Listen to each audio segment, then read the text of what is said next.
gara-gara makan keripik kemudian mulai ada batuk ya sampai lama, atau juga kadang-kadang dahak itu muncul tiba-tiba meskipun tidak batuk.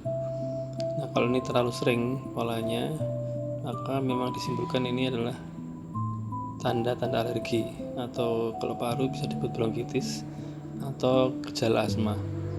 Jadi ini bergantung pada faktor pemicu yang menjadi penyebab, sebaiknya memang dikenali dan dikurangi.